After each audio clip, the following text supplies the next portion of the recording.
Hello everyone! Another day, another vlog. Nakulangan nga na naman ako ng budget kaya ito muna ang aking lulutuin. Gigisang sardinas at sutanghon at lalagyan ko ng palaya ng malunggay. Inumpisahan ko na nga pala ang paggisa nitong ating sardinas. Hinalo-halo ko lang muna itong sardinas at sunod ko nga ilagay itong ating sabaw. Dinamihan ko na nga pala ang paglagay ko dyan ng sabaw dahil alam nyo naman na isa akong breastfeed mom. Isa pa nga kung bakit nga marami akong maglagay ng sabaw dyan dahil nga sa ilalagay ko ng sutanghon. Naglagay na nga rin pala ako dyan ng asin at kunting ang bitchin. Pagkatapos nga niyan ay hinalo-halo ko nga lang itong ating sabaw para maghalo naman itong ating panglasang inilagay. Nilagay ko na nga rin pala dyan ang sutanghon at ito nga tinakpan ko muna ng sandali. Sinunod ko na rin ito ilagay itong ating hinimay na malunggay. Alam naman din natin na ang malunggay ay marami talagang vitamin ang dala. Ang hilig talaga kasi ako dito sa malunggay kahit nga ilalaga lang at iinumin ang sabaw gustong gusto ko na nga talaga itong malunggay. After nga yan ay tinakpan ko muna at hinantay nga kumulo. Pagkalipas nga ng ilang segundo ay ito na nga't luto na nga pala ang ating ginisang malunggay na may sutang.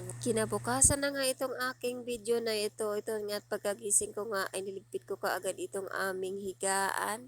Wala naman kasing gagawa nito kung di tayo lang din mga nanay. Isa-isa ko na nga palang sinalansan itong mga una namin. O, diba? Low motion tayo for today's video. Pagkatapos ko ngang salansanin itong mga una namin, ito naman ang kumot ang aking itinupi. At nang matapos ko ngang ligpitin yung higaan namin, ito na nga't lumabas na nga ako at pumunta na nga pala ng kusina. Nakahanda na nga rin pala ang mainit na tubig, kaya kumuha na nga lang pala ako ng tasa. Binuksan ko na rin itong aking kape at binuhos ko na nga rito sa aking tasa. Bakit tayo mga Pinoy, karamihan nga sa atin ay paborito ang kape. Habang binubuhos ko nga pala itong mainit na tubig ay nahalo-halo ko na pala itong kape. Dahil mayroon na nga rin pala akong burger buns dyan na 3 piraso kaya ito pinalamanan ko na nga ng margarine. Paborito ko nga pala ang margarine guys kaya ito lagi ang pinapalaman ko nga sa tinapay. May kwento ko na nga rin pala sa inyo ang about nga dito sa margarine na ito. Naaalala ko nga tuloy noong mga bata pa nga. Lalo na nga pagsapit ng Pasko o bagong taon. Ko at ng aking mga kapatid ay tuwang-tuwa na nga kapag may dala-dala ng palaman na Star Margarine itong nanay ko. Yun lang, salamat!